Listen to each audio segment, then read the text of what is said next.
Magical code. Vimala ஒரு பைய கையில மாட்டிக்கிட்டு வெஜிடபிள்ஸ் வாங்குறதுக்கு போனா. அவ போற வழியில மரத்துக்கடியில நிறைய பேர் இருந்தத அவ கவனிச்சா. அங்க என்ன ஆச்சு? ஏன் இவ்ளோ கூட்டமா இருக்காங்க? சரி வந்து பாக்குறேன் இப்படி சொல்லிட்டு அங்கிருந்து புறப்பட்டு போயிட்டா.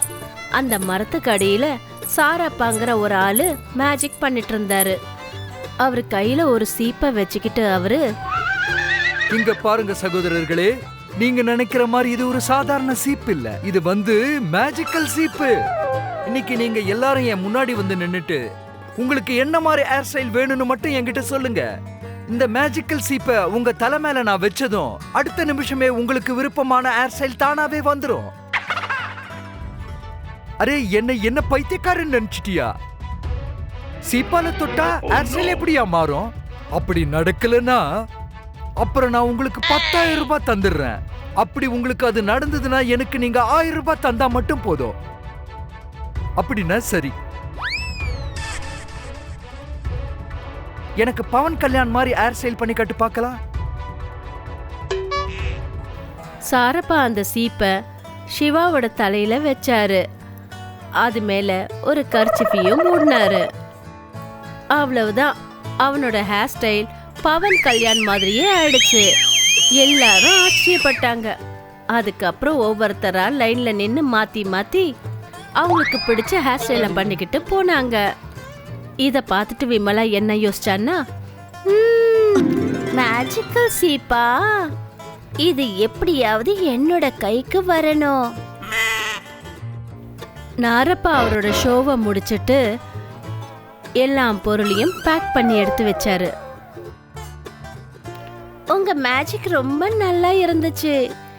நீங்க எங்க வீட்டுக்கு நிச்சயம் வரணும், வந்து எங்க வீட்டுல சாப்பிடணும். மாரப்பாவை சம்மதிக்க வச்சு வீட்டுக்கு கூட்டிட்டு போய் வயிறு நிறைய சாப்பாடு போட்டா. அவரு சாப்பிட்டு முடிச்சதும் பயங்கரமா தூக்கம் வந்துருச்சு. விமலாவோட திண்ணையிலேயே படுத்து தூங்கினாரு. நாரப்பா தூங்கிட்டு இருக்கும் போது விமலா என்ன பண்ணான்னா, அவருக்கு தெரியாம அவர் பக்கத்துல போய் அவர் பேக்ல இருந்து அந்த மேஜிக்கல் சீப்பை எடுத்தா. பாக்குறதுக்கு அதே மாதிரி இருக்கிற ஒரு சீப்பை மாத்தி அந்த பேக்குக்குள்ள அவ வச்சுட்டா. கொஞ்ச நேரத்துல நாரப்பா முழிச்சாரு. அதுக்கப்புறம் அவரோட பேக்கை எடுத்துக்கிட்டு அங்கிருந்து புறப்பட்டு போனாரு. இனிமே இந்த மேஜிக்கல் சீப் என்னுடையது. இத வச்சு இனிமே நான் புது புது ஹேர் ஸ்டைல் பண்ணிப்பேன். அவ போய் கண்ணாடி முன்னாடி உட்கார்ந்தா. இப்ப என்ன ஹேர் ஸ்டைல் பண்றது? ஓபேபில வர சமந்தா மாதிரியே ஹேர் ஸ்டைல் பண்ணிக்கலாம். இப்படி யோசிச்சுட்டு அந்த சீப்பை அவ தலையில வச்சா.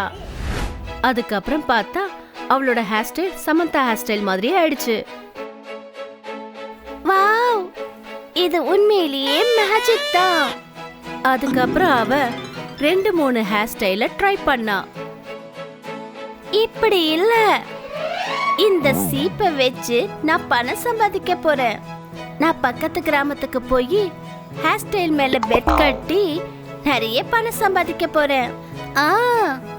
இப்படி யோசிச்சுட்டு அவ பக்கத்து கிராமத்துக்கு போனா. அந்த இடத்துல சில ஜனங்க முன்னாடி நின்னுக்கிட்டு, நான் உங்களுக்கு பெட் கட்டி சொல்றேன், உங்களுக்கு பிடிச்ச ஹேர் ஸ்டைல என்கிட்ட சொல்லுங்க. கண் இமைக்கிற நேரத்துல உங்களுக்கு நான் அந்த ஹேர் ஸ்டைல பண்ணி விடுவேன். அப்படி என்னால பண்ண முடியலன்னா நான் உங்களுக்கு 1000 ரூபாய் பணம் கொடுப்பேன். அப்படி நான் பண்ணிட்டா நீங்க எனக்கு அந்த பணத்தை கொடுங்க. நிறைய பேர் விமலாவோட பெட்டுக்கு ஒத்துக்கிட்டாங்க. அங்க வந்திருந்த ஜனங்களுக்கு விமலா சொடுக்கு போடுற நேரத்துல அவங்களுக்கு பிடிச்ச ஹேர் ஸ்டைல அவ செஞ்சா. நிறைய பணத்தை சம்பாதிச்சா.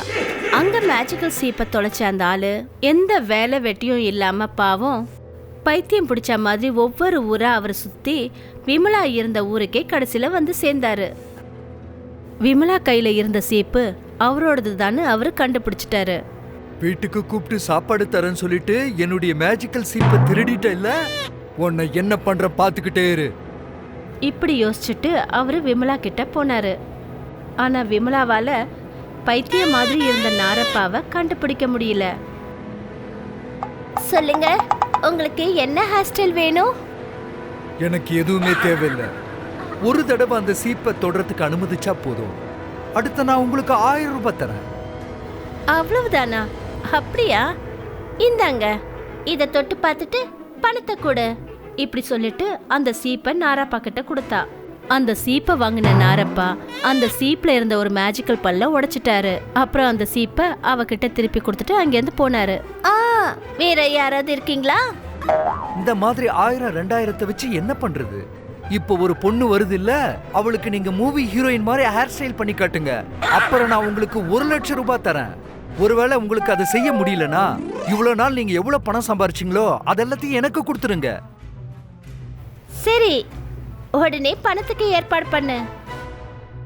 விமலா அந்த லேடியோட தலையில அந்த சீப்பை வச்சா. மேல கர்ச்சிஃபால மூடினா. இப்ப பாருங்க, இந்த கர்ச்சிஃபை நான் எடுத்த உடனே இவங்களோட ஹேர் ஸ்டைல் ஹீரோயின் மாதிரி இருக்கும். அதுக்கப்புறம் அவ கர்ச்சிஃபை எடுத்தா. எல்லாரும் அதிர்ந்து போனாங்க. அந்த லேடியோட தலைமுடி எல்லாமே கொட்டி போய் மொட்டையா மாறிடுச்சு. இத பார்த்த விமலாவுக்கு அதிர்ச்சி ஆயிடுச்சு. உன்னால அதை செய்ய முடியல, கொஞ்சம் இரு, நான் அதை செஞ்சு காட்டுறேன். அவன் அந்த பொண்ணோட மொட்டை தலையில சீப்பை வச்சான், கர்ச்சிஃபால மூடினான். அவ்வளவுதான், மறுபடியும் அவங்களுக்கு முடி வந்துருச்சு. எல்லாரும் அவரை ஆச்சரியப்பட்டு பார்த்தாங்க. விமலாவுக்கு அப்பதான் யாருன்னு புரிஞ்சுது. எல்லா பணத்தையும் நாரப்பா கையில கொடுத்துட்டு எதுவும் பேசாம அங்கிருந்து விமலா கிளம்பினான். ராம்நகர் கிராமத்துல வீருங்கிற பேர்ல ஒரு கேபிள் ஆபரேட்டர் இருந்தான். அந்த ஊர்லயே அவன் மட்டும்தான் கேபிள் ஆபரேட்டர். அதனால அவன் வச்சதுதான் அங்க ரேட்டா இருந்தது. அதனால ரேட்டை அவன் அதிகப்படுத்திக்கிட்டே இருப்பான். ஒரு நாள் ஒரு வீட்டு மொட்டை மாடியில உட்காந்து டிஷ்ஷை ரெடி பண்ணிக்கிட்டு இருந்தான். மேல இருந்து வீட்டு ஓனரை கூப்பிட்டான். சார், டிவி வருதா பாருங்க. வருதுப்பா. அப்ப சரி அப்படின்னு சொல்லிட்டு எல்லா சாமானியும் மாடியிலே விட்டுட்டு வீரு மெதுவா மேல இருந்து கீழே இறங்கி வந்தான். ஏனி ஆடாம இருக்கிறதுக்காக தன்னுடைய அசிஸ்டன்டான சூரி ஏனிய கெட்டியா பிடிச்சிட்டு இருந்தான். இறங்கிட்டு இருக்குமோ வீரு சொன்னா, இங்க பாருப்பா சூரி, 2 மாசமா சாலரி தரலன்னு ஏனிய ஆட்டி விட்டுறாத, ஏனிய கெட்டியா பிடிச்சுக்கப்பா. கீழே இறங்குறதுக்குள்ள ஒரு போன் கால் வந்துச்சு. யாருப்பா அது கண்ட நேரத்துல போன் பண்ணிக்கிட்டு? ஹலோ, யார் பேசுறது? நான் தான்ப்பா ராம்பாபு பேசுறேன். அட, எந்த ராம்பாபுன்னு சொல்லுங்க. அட என்னப்பா, என் குரல் தெரியலையா உனக்கு? என்னப்பா நீ பெரிய பிரதம மந்திரி நினைப்பா? நீ போன் பண்ண உன்ன குரல் தெரிஞ்சுக்க. சரி, என்ன விஷயம் சொல்லு. சரி, என் கேபிள எதுக்காக கட் பண்ண? ஓ அப்படியா, நான் ரேட்டை அதிகப்படுத்தின உடனே கோவப்பட்டேன்ல, அதனாலதான் கட் பண்ணிட்டேன். நீ இப்படி ஒவ்வொரு மாசமும் ரேட் அதிகமாகிட்டே இருந்ததுன்னா எப்படிப்பா கொடுக்க முடியும்? 4 சேனல் தான் வருது, ஆனா 400 ரூபா பில்லு வாங்குறிய. அப்படியா, அப்ப கஷ்டமா இருந்தா கேபிள் பாக்குறத நிறுத்துரு. நிறுத்துக்கிறேன். என்ன பயமுறுத்துறியா? நான் ஒன்னும் பயமுறுத்தல. சரியா 7:30 மணி ஆனா உங்க வைஃப் எப்படி சீரியல் பாப்பாங்கன்னு பாக்குறேன். ஆஹா, சீரியலா? ஆஹா, இவ்வளவு பெரிய பிரச்சனையை நான் நினைக்கவே இல்லையே. இதெல்லாம் பேச எனக்கு நேரம் இல்ல, நீங்க முதல்ல போனை வைங்க அப்படின்னு சொல்லிட்டு போனை கட் பண்ணிட்டான். அதுக்கப்புறம் அவசர அவசரமா படியில இறங்கினா. ஏனி படியில கால் தவறி டமால்னு கீழே விழுந்தான். நல்லா அடிபட்டுடுச்சு. இத பார்த்து சூரிய முகத்தை திருப்பிக்கிட்டு சிரிக்க ஆரம்பிச்சான். ரொம்ப வலியோட வீரு கேட்டான், என்ன பார்த்து சிரிக்கிறியா? போய் முதல்ல அட்வான்ஸ் பணத்தை வாங்கிக்கிட்டு வா போ. சூரி போயிட்டான். மெதுவா வீரு தன்னுடைய இடுப்பை புடிச்சுக்கிட்டு எந்திரிச்சான். அட கடவுளே, இடுப்பு வலிக்குதுப்பா. என்ன பண்றது, ரொம்ப வலிக்குதே அப்படின்னு எந்திரிச்சு நின்னா. ஏய் சூரி, சீக்கிரம் வா, வீட்டுக்கு கிளம்பலாம் அப்படின்னு 2 பேரும் வண்டியில ஏறி போக ஆரம்பிச்சாங்க. வழியில நடுவுல கேசவநாத அவங்க சந்திச்சாங்க. வீரு அவன் முன்னாடி வண்டியை நிறுத்தி, ஏய் நீ என்ன பெரிய பணக்காரனா? உன்கிட்ட கோடிக்கணக்கில் சொத்து இருக்கா? ஏய், யார்கிட்ட என்ன பேசுற நீ? உன்கிட்ட தான் ஏன் பேசிக்கிட்டு இருக்கேன். ஏய், என்ன பேசுற நீ? இன்னும் நீ கேபிள் காசு கொடுக்கவே இல்ல. கேபிள் காசு கொடுக்கறதுக்கு 1 நாள் லேட் ஆயிடுச்சு. அதுக்கு வழியில பார்த்து கேப்பிய நீ? ரோட்ல பார்த்து கேட்காம என்ன பண்ண சொல்ற? உன் காலில் விழுந்து கேட்கறன்னு சொல்றியா? இவ்ளோ பேச்சு பேசுறியா நீ? இதுக்கு மேல நீ பணத்தை கொடுக்கல அதுக்கப்புறம் இன்னும் அதிகமா பேசுவேன். ஆமா ஆமா, இந்த ஊர்ல நீ ஒருத்தன் தானே இருக்க, அதான் இந்த பேச்சு பேசுற. இந்த பணத்தை பிடி. பணத்தை தூக்கி வீரு முகத்துல அடிச்சிட்டு அவன் என்ன சொன்னானா, கேபிள்லாம் ஒண்ணும் வேண்டாம், நாளைக்கே வந்து கேபிள் கனெக்ஷனை கட் பண்ணிடு அப்படின்னு சொல்லிட்டு அங்க இருந்து போயிட்டான். ரோட்ல இருந்த பணத்தை வீரு கையில எடுத்துக்கிட்டான். அட போயா போயா, இந்த மாதிரி நிறைய பேரை நான் பார்த்திருக்கேன் அப்படின்னு சொல்லிட்டு வண்டியை ஓட்ட ஆரம்பிச்சான். ஒவ்வொரு மாசமும் இதே மாதிரி சண்டை போட்டு எல்லார்கிட்டயும் பணம் வசூல் பண்ணுவான். யாராவது புது கனெக்ஷன் எடுத்தாங்கன்னா அவங்க கிட்ட அட்வான்ஸா 6 மாசம் 1 வருஷத்துக்கு பணம் வாங்குவான். பணத்தை கட்டுறதுக்கு கொஞ்சம் டிலே ஆனா கூட வாய்க்கு வந்த மாதிரி எல்லாம் அவங்கள போட்டு திட்டுவான். இப்படியே தன்னுடைய வாழ்க்கைய ஓட்டினான். ஒரு நாள் காலையில வீரு பால் பாத்திரத்தை எடுத்துக்கிட்டு பால் வாங்கறதுக்காக போனான். 2 லிட்டர் பால் கொடுங்க. இன்னிலிருந்து 1 லிட்டர் பால் 100 ரூபாய். வேணும்னா காசை கொடுத்துட்டு வாங்கிட்டு போ. நேத்து 40 ரூபான்னு தானே வித்த, இன்னிலிருந்து அதான் ரேட்டு. திடீர்னு மாறி போச்சா? அதிகமாயிடுச்சுன்னா அதிகமாயிடுச்சுதான், இஷ்டன்னா வாங்கிட்டு போ. நான் வாங்க மாட்டேன் அப்படின்னு சொல்லிட்டு டீ குடிக்கிறதுக்காக கடைக்கு போனான். கடைக்காரரே, ஒரு டீ போடுங்க. இன்னில இருந்து டீ 20 ரூபா. என்ன, ஒரு டீ 20 ரூபாயா?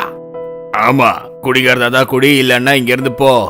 ஆஹா, எனக்கு வேண்டாம்பா அப்படின்னு சொல்லிட்டு வீரு அங்கிருந்து நடக்க ஆரம்பிச்சான். அந்த நேரம் பேப்பர்காரர் எதிர்க்க வந்தாரு. அவரை பார்த்து அவன் சொன்னா, என்னாச்சு? ஏன் இன்னைக்கு நியூஸ் பேப்பர் போடல? முதல்ல பேப்பர் காசு கொடு, அதுக்கப்புறம் போடுறேன். அதான் நான் போன மாசமே கொடுத்துட்டேனே. அது போன மாசத்து காசு. இனிமே யாரு அட்வான்ஸ் கொடுக்குறாங்களோ அவங்களுக்கு தான் பேப்பர் போடுவேன். 6 மாசம் அட்வான்ஸ் கொடுக்கணும். என்ன, பேப்பருக்கு 6 மாசம் அட்வான்ஸா? இனிமே எனக்கு பேப்பரே வேண்டாம், ஆளை விடு. நான் போயிட்டு தான் இருந்தேன், யாருன்னு நிறுத்தினது? இப்படி சொல்லிட்டு பேப்பர்காரன் அங்க இருந்து போயிட்டான். வீருக்கு என்ன நடக்குதுன்னே ஒன்னும் புரியல. அன்னையில இருந்து கிராமத்து ஜனங்க வீரு கிட்ட இதே மாதிரி பிஹேவ் பண்ண ஆரம்பிச்சாங்க. இப்படியே கொஞ்ச நாள் ஓடுச்சு. ஒரு நாள் வீரு யோசிக்க ஆரம்பிச்சான். அட, இந்த கிராமத்து ஜனங்களுக்கு என்ன ஆச்சு? எல்லாரும் இப்படியே தாறுமாறா பேசுறாங்க. ஓ, இந்த ஊர்ல நான் தான் கேபிள்காரன், அதனால என் மனசுல பட்டதை நான் செஞ்சேன். இப்போ கிராமத்து ஜனங்கள்லாம் ஒன்னா சேர்ந்து என்ன பழி வாங்குறாங்களா? இந்த விஷயம் வீருக்கு புரிஞ்ச உடனே வீரு போய் ஊர் தலைவரை பார்த்தான். அவர்கிட்ட என்ன சொன்னான்னா, தலைவரே, என்ன மன்னிச்சிருங்க. இந்த ஊர்ல என்ன போயிட்டு இருக்குன்னே எனக்கு ஒன்னும் புரியல. என் தவற நான் இப்ப புரிஞ்சுக்கிட்டேன். இனிமே நான் யாரையுமே கஷ்டப்படுத்த மாட்டேன். கேபிளுக்கு எவ்வளவு பணமோ அதை மட்டும் கொடுத்தா போதும். இந்த தொழில நீ மட்டும் தான் இருக்க, அதனால திமிரா இருக்க கூடாது. இந்த விஷயம் உனக்கு புரியணுங்கிறதுக்காகத்தான் இந்த மக்கள்லாம் சேர்ந்து இப்படி செஞ்சாங்க. வீரு ஊர் தலைவருக்கு வணக்கம் சொல்லிட்டு அங்க இருந்து புறப்பட ஆரம்பிச்சான். அதுக்கப்புறம் வீரு தன்னோட தொழில நல்லபடியா சரியா செஞ்சான். எல்லார்கிட்டயும் சிரிச்சு சிரிச்சு பேச ஆரம்பிச்சான். தாதா டிவி